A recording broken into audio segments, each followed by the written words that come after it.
disciplinar de esto de llevar el flamenco a la escuela o al instituto, ¿no? Yo hablaba con cada profesor, con casi todos, por lo menos en física, y esto es más complicado, ¿no? Pero religión, historia, filosofía, incluso ciencias naturales, ¿no? Y hacíamos una serie de experiencias.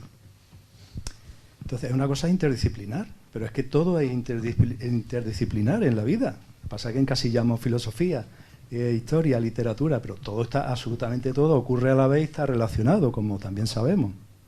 Yo he impartido también teoría de la literatura durante 11 años en filología, y uno de los temas era filosofía y literatura, o estética y literatura.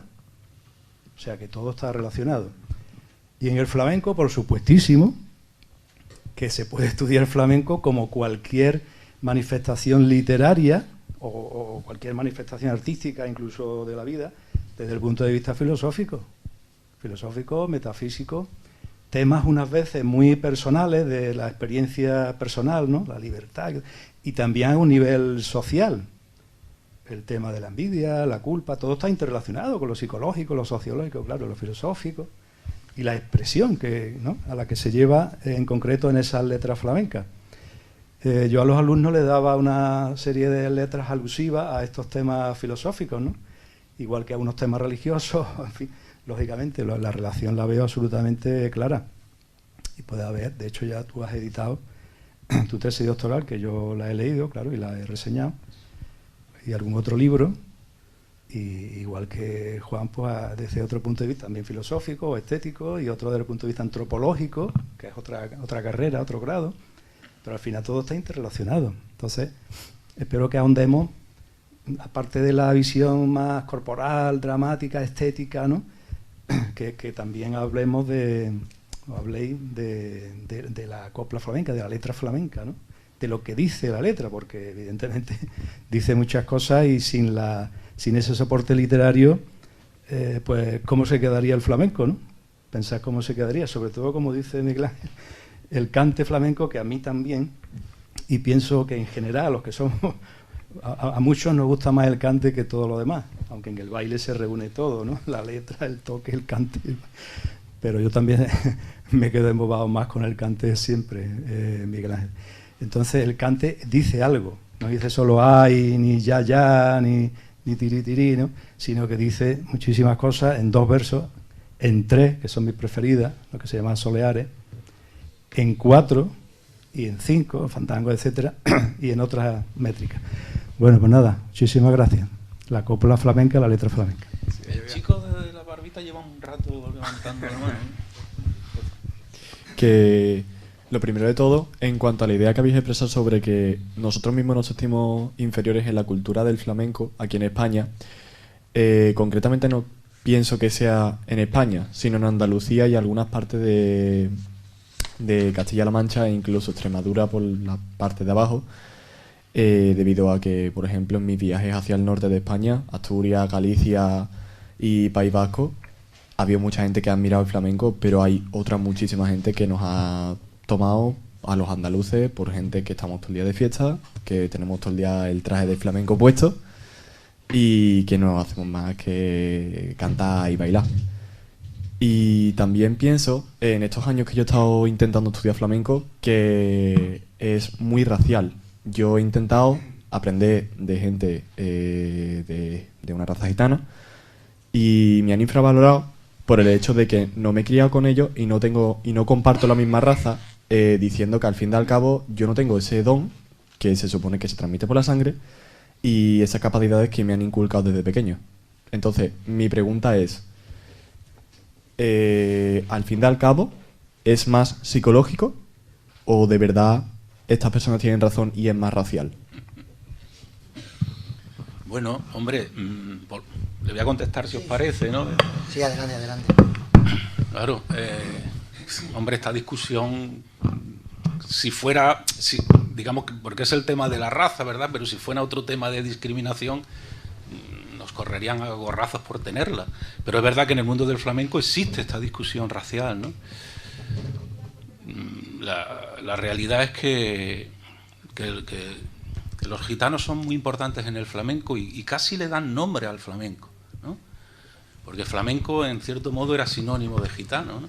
Aunque en realidad era sinónimo de agitanado más que de gitano, ocupaba un colectivo más amplio que los estrictamente gitanos. Pero vamos, la realidad es que la mayoría de los artistas del flamenco no son gitanos. No hoy, sino hace 100 años, o hace 150 o 170, cuando por primera vez se utiliza esta palabra de flamenco para dominar un arte que antes se llamaba de otra manera. Se llamaban aires nacionales, aires españoles, aires andaluces, aires del país, cantos, bailes, donde había gitanos, una minoría. Lo que pasa es que es una minoría más grande que en el resto de la sociedad andaluza. Es una minoría, ¿por qué? Pues porque era una vía laboral para personas que muchas de ellas no tenían otros recursos vitales, ¿no? Muchos de ellos eran emigrantes recientes, ¿no? Porque los gitanos no llegaron, todos los gitanos que hay hoy en Andalucía, sus ancestros no llegaron todos en el siglo XV, llegaron unos pocos, la mayoría llegaron en el siglo finales del XIX y del XX, ¿no? Entonces, bueno, pues eso, que te has encontrado personas racistas, has tenido mala suerte. Yo creo que en el flamenco hay racismo, pero no es mayoritario, ni en los artistas gitanos tampoco lo es, ¿no? Hay algunos artistas gitanos que pueden decir eso, pero la mayoría de los artistas gitanos no dicen eso. Al contrario, en sus clases admiten a personas de todas las procedencias étnicas, ¿no? Y bueno, has tenido mala suerte simplemente. Desde luego la huella gitana, la presencia gitana es innegable, ¿no? Es decir, sin Camarón, sin Manolo Caracol, sin la Niña de los Peines, el flamenco sería otra cosa muy distinta. Es decir, que eso por supuesto, ¿no? Pero yo creo que el tema del flamenco no es el tema racial. Creo que no. El tema del flamenco es lo que ha comentado Miguel Ángel, ¿no? El tema de la expresión personal o de la lucha contra los propios fantasmas o contra los propios recursos expresivos, ¿no? Etcétera, para intentar dar una visión del mundo, ¿no? Sí, yo por responder un poco, por buscar un horizonte desde el que ver de dónde viene esto, ¿no? Porque como bien ha dicho mi colega Brejillo, los orígenes del flamenco no son todos los cantadores gitanos, ¿no? Ni Silverio era gitano, ni Antonio Chacón era gitano, que a mi juicio son dos de los grandes formalizadores, ¿no? O sistematizadores del flamenco, ¿no? Quienes ordenan un poco la cosa. Claro, yo creo que esto viene un poco de... aunque sea la corriente de la que yo me siento más próximo, ¿no? Pero cuando aparece el neohondismo, ¿no? Y con Antonio Mairena, ¿no? Que, bueno, gloria, ¿no? Para Antonio Mairena, ¿no? Por el trabajo que hizo, igual de continuación de esa sistematización y formalización del flamenco, ¿no? Con sus antologías, siguiendo el camino de Silverio. Pero claro, Antonio Mairena, de la mano de Ricardo Molina, ¿no? En las confesiones de Antonio Mairena, en el libro, no aparece tanto, pero en el mundo y forma del flamenco sí aparece definido como cante gitano andaluz, ¿no? Entonces, y Antonio Mairena insiste mucho en esa, bueno, aparte de que divaga mucho, no, yo no sé, supongo que eso lo trata tú en el libro, ¿no? La razón incorpórea del flamenco, ¿no? Un viaje mental de Antonio Mairena ahí.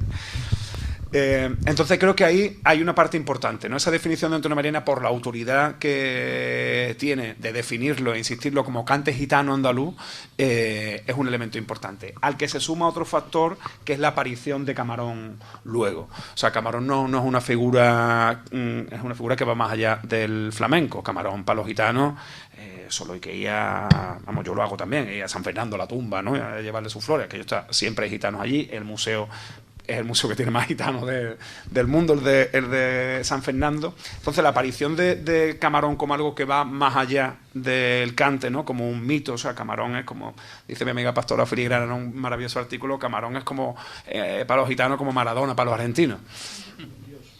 Claro, está divinizado, es una figura divinizada. O sea, sería un héroe griego, un Aquiles de la cosa.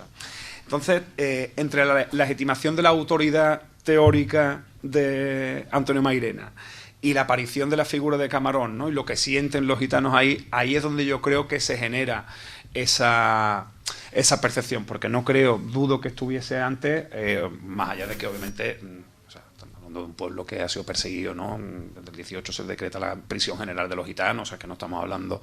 Pero quizás en ese ámbito del flamenco, cuando esas tesis han cobrado más relevancia, han sido, a mi juicio, a partir de ahí, ¿no? Porque o sea, los tablaos de Madrid convivían, ¿no? Flamencos y gitanos, ¿no? Y Meneses, cuando iba a Barcelona, se quedaba en casa de la Singla a vivir. Incluso se llegan estos a cuestiones de confusiones, ¿no? Hay gente que cree, por ejemplo, que Morente era gitano, que Morente era payo. Sin embargo, por su hechura, ¿no? Parece, ¿no? Como que... entonces, iríamos un poco por... Yo creo que la fundamentación un poco de esto iría más allá iría ahí. Claro, otra cuestión es que nos metamos ya en las honduras que implica eso, ¿no? O sea, como te mencionaba, ¿no? No estamos hablando de un pueblo que haya sido perseguido, estamos hablando de un pueblo que sigue en el subsuelo, ¿no? Solo hay que darse un paseo ahí por las 3000, qué condiciones, ¿no? está la situación, ¿no? Y la desatención que hay hacia ese espacio. No justifico con esto que ocurra eso, pero estamos hablando de clases que no es que hayan sido perseguidas o que no son clases subalternas, sino que siguen ahí y reivindican ese espacio, evidentemente, como propio, porque en una buena medida les pertenece, no en exclusiva, pero en una buena medida les pertenece. O sea, esto es una cuestión como controvertida, pero no hay que olvidar la raigambre social que viene de eso, ¿no? Y que si te has sentido en unas ciertas situaciones herido, ¿no? Por esa situación, hay que enmarcarle a la situación en donde están, ¿no? Donde viven los gitanos, no en Sevilla, donde viven en Madrid, donde viven en Barcelona, donde viven en Bilbao, donde viven en Zamora, y en qué situaciones, ¿no? Y bajo qué olvido y bajo qué desatención, ¿no? Bueno, un poco... Claro, pero no podemos... Yo comparto tu visión, claro, pero que no podemos solucionar un problema social con una cuestión estética, ¿no? Es decir, bueno, como no les vamos a dar nada a los gitanos, le vamos a dar el flamenco, que no le interesa a nadie. Hombre, esa no es la cuestión, ¿no? Eso está claro, ¿no? Es decir, claro, vamos a solucionar los problemas sociales que tenemos, vamos, no los vamos a solucionar nosotros, evidentemente, ¿no? Pero que digamos que le damos el flamenco y ya tienen algo, ¿no? Porque dentro del mundillo del flamenco es lo que yo me he encontrado más veces el racismo del que has hablado tú, ¿no? El racismo de los que hemos sufrido los que no somos gitanos. Ese es el racismo que yo me he encontrado más mayoritariamente en el flamenco. Entonces, por el paternalismo de que en el otro lado existe más el otro racismo, no vamos a asumir este racismo interno. Yo por lo menos no lo asumo, ¿no? No, yo no digo asumirlo, pero que lo tengamos presente. Sí, no, eso no se trata de legitimarlo, pero sí de que tengamos presente. O sea, que esa situación no brota del flamenco, brota de una situación social, de una clase subalterna que sigue absolutamente machacada, ¿no? Al margen de que, bueno, muchas veces aquí en Andalucía habla de raza... Claro. Cada cosa, si nos hacemos análisis genético, claro. A ver aquí cada cual lo que saca, ¿no? Pero es cierto acerca de este tema. Yo, por ahí hay una mano levantada, pero sí que quería retomar un poco el hilo de lo que comentaba José Cenizo y de algo que ha comentado también